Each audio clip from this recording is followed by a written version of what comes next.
Sebelum kita mendengarkan firman Tuhan, mari kita berdoa.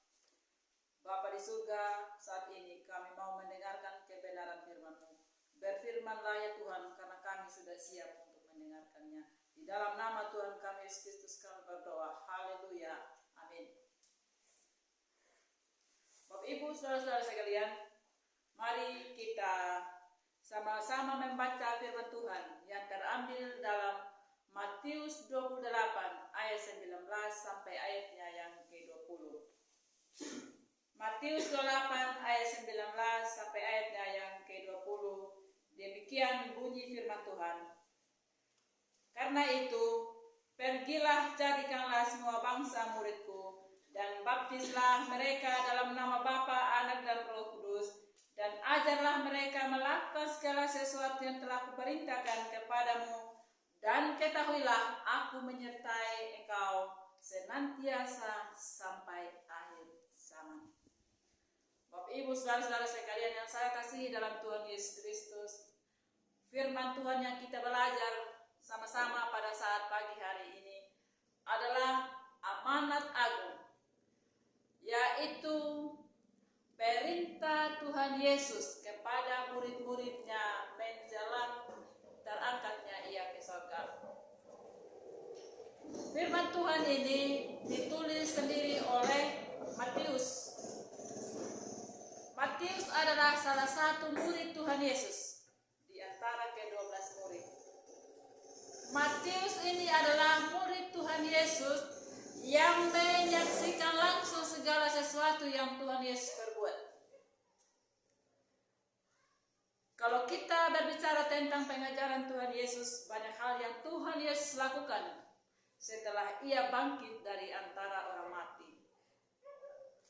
Nah, firman Tuhan yang kita belajar saat ini adalah amanatnya yang Tuhan Yesus sampaikan kepada murid-muridnya, yang seharusnya murid-muridnya harus lakukan. Nah, di sini kita melihat bahwa ada perkataan Tuhan Yesus yang mengatakan bahwa yang pertama, pergilah. Pergi artinya Tuhan memerintahkan kepada murid-muridnya supaya murid-muridnya pergi.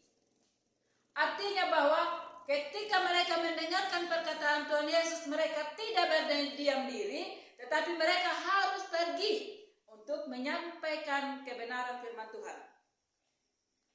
Nah, apa yang mereka harus sampaikan kepada bangsa-bangsa yang menjadi landasan mereka untuk mereka sampaikan kepada bangsa-bangsa ini? Yang pertama, ajaran Tuhan Yesus. Apa yang telah Tuhan lakukan, itulah yang menjadi landasan bagi murid-muridnya untuk mengabarkan kabar baik. Yang kedua, ada kata, ajarkanlah mereka melakukan segala sesuatu yang telah kuperintahkan kepadamu.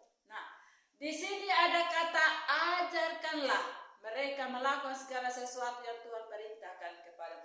Artinya ada perintah Tuhan Yesus yang seharusnya murid-muridnya harus ajarkan kepada orang lain. Salah satu yang kita pelajari adalah perintah Tuhan Yesus. Yang pertama, dari 10 hukum Tuhan, dari hukum yang pertama sampai pada hukum yang keempat adalah mengajarkan tentang hubungan kita dengan Tuhan. Sedangkan dari hukum yang ke-6 sampai pada hukum yang ke-10 itu mengajarkan hubungan saya dan saudara.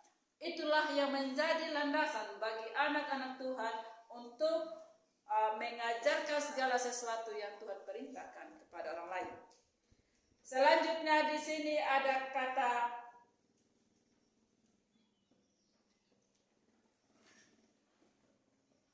baptislah. Kata baptis di sini Tuhan Yesus mengajarkan, barang siapa yang percaya, baptislah mereka dalam nama Bapa, Anak, Artinya setiap orang yang percaya kepada Tuhan Yesus itu harus dibaptis. Berbicara tentang baptisan adalah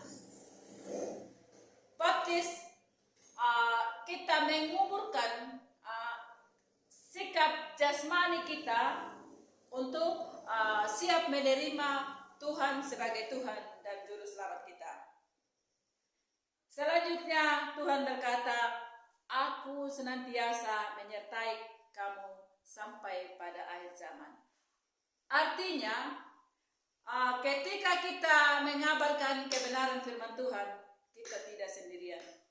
Tuhan berjanji bahwa Ia akan menyertai kita senantiasa sampai kepada akhir zaman. Pertanyaannya, bagaimana Tuhan menyertai kita senantiasa sampai kepada akhir zaman? Sebelum Tuhan Yesus terangkat ke surga, Ia menjanjikan bahwa akan turun Roh Kudus yang menyertai saya dan saudara.